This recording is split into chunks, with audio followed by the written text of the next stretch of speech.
Ancient vampire origins, the dark truth behind the bloodline. The shadow before history, 0-130. Before our world had kings or empires, before cities rose from the dust, there were stories whispered around fires, stories of beings that drank life itself.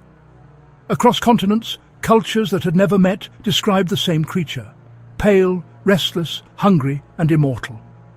Today, we journey into the oldest shadows of humanity, to uncover the true origins of vampires long before the word vampire ever existed. This is the dark truth behind the bloodline. Mesopotamia, the first blood drinkers. Historians often trace the earliest vampire-like beings to ancient Mesopotamia, the cradle of civilization. Long before Dracula, before Slavic folklore, before medieval Europe, the Sumerians, Assyrians and Babylonians described supernatural entities eerily similar to the vampires we know today. 1. Lilitu, the night demon. One of the oldest figures is Lilitu, a female night predator mentioned in Mesopotamian texts. She was said to slip into homes at night, steal the breath of sleeping men, and drink the blood of infants. Her later versions, Lamia in Greece and Lilith in Jewish mythology, would become cornerstones of vampire legends. The Ekimu, undead spirits. Another entity was the Ekimu, a tormented ghost described in Akkadian tablets. The Ekimu were believed to be the spirits of people who died violent deaths or were not buried properly. They wandered endlessly, feeding on the living to sustain themselves. Their characteristics: they drained life energy, they caused illness, they could possess humans. They could only be stopped with rituals. The Ekimu are arguably the earliest recorded form of a vampire. The Lamashtu, the devourer. The Lamashtu, a terrifying demon goddess, was said to drink blood directly from victims, both adult and newborn. Amulets were created specifically to ward her off. These Mesopotamian myths introduced three key vampire traits: night predators, blood drinkers, undead beings feeding on the living. The bloodline begins here, at the dawn of civilization. Egypt, the immortal body and the curse of unlife. The Egyptians did not have vampires in the modern sense, but their beliefs around death and rebirth shaped the evolution of the legend. Ka and Ba, the two souls. Egyptians believed humans had Ka, life force, Ba, spiritual personality. If the body was damaged after death, the soul could become restless. These spirits, called the Mut, or returners, could wander at night, seeking sustenance. Some stories describe them draining the living to regain power. The immortal body.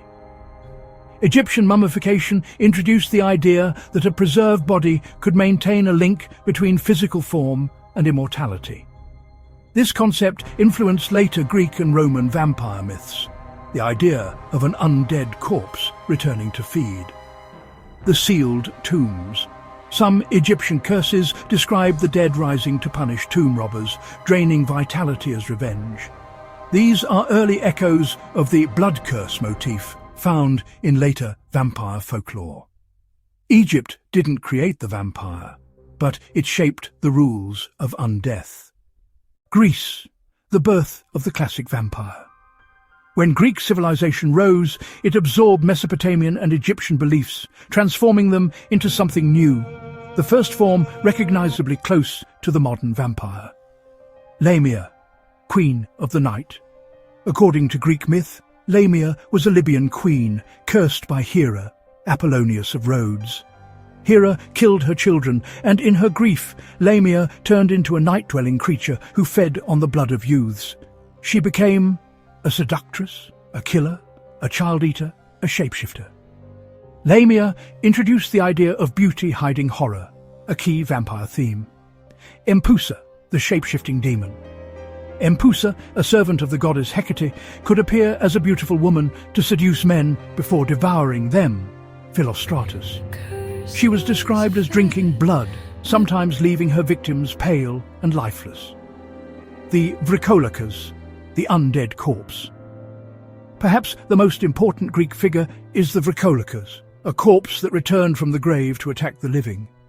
This being, fed on blood or flesh, could spread its curse, was stopped by staking or burning.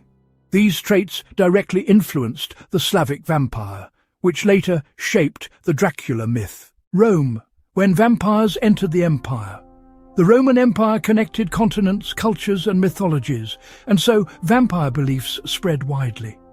The strix, blood-drinking witches. Roman writers like Ovid and Petronius described the strix, nocturnal creatures with bird-like features that preyed on infants, drinking their blood. These tales were common in Roman households and became warnings to protect children, spread across Europe. As Rome conquered Europe, their myths blended with local folklore. Roman soldiers carried tales of blood-sucking demons, restless spirits, night creatures.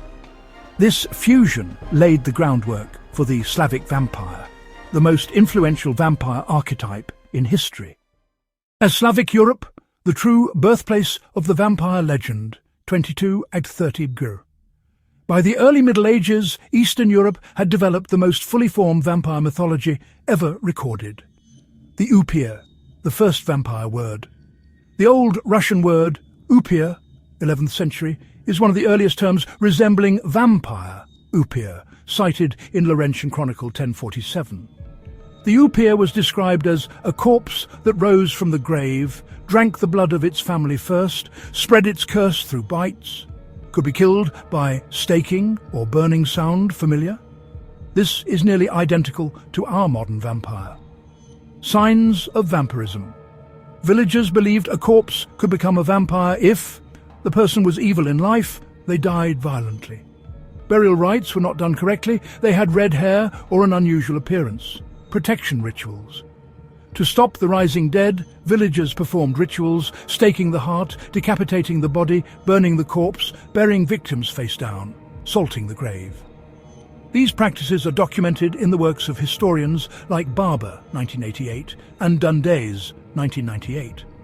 Plague and fear. During outbreaks of plague, people saw symptoms like blood around the mouth, groaning from the sick, weight changes in corpses. They believed vampires were feeding on the living. This era cemented the vampire myth across Europe. Asia and China, the Jiangshi and other bloodsuckers. Vampire beliefs were not exclusive to Europe. China, the Jiangshi. Chinese folklore describes the Jiangshi, or hopping vampire.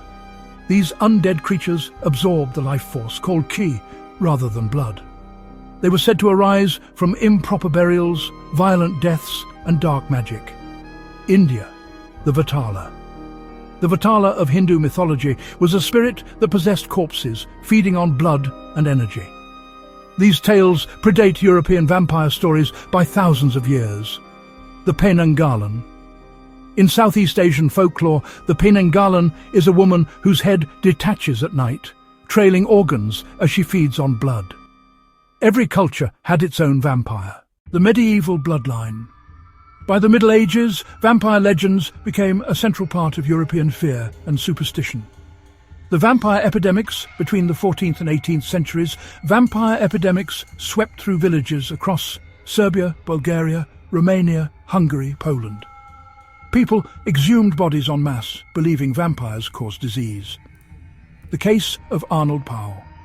One of the most famous cases occurred in Serbia, 1732, where Arnold Powell was said to rise from the dead. Austrian officials wrote detailed reports, making it one of the earliest documented vampire investigations. Calmet, 1746. The Vampiri of Romania, home of Transylvania and Wallachia, had its own vampire beings known as strigoi. Strigoi seas, living witches who could transform strigoi morti, undead blood drinkers. These legends directly shaped later stories about Dracula. Vlad III of Wallachia. Vlad the Impaler, 1431 to 1476, also known as Vlad Dracula, was a Romanian prince infamous for impaling his enemies. His father, Vlad II, belonged to the Order of the Dragon, giving him the name Dracul. Dracula originally meant son of the dragon, son of the devil, why he became connected to vampires. Vlad was rumoured to drink blood from his enemies' wounds and to feast beside impaled corpses. Whether true or exaggerated, these tales inspired Gothic writers centuries later.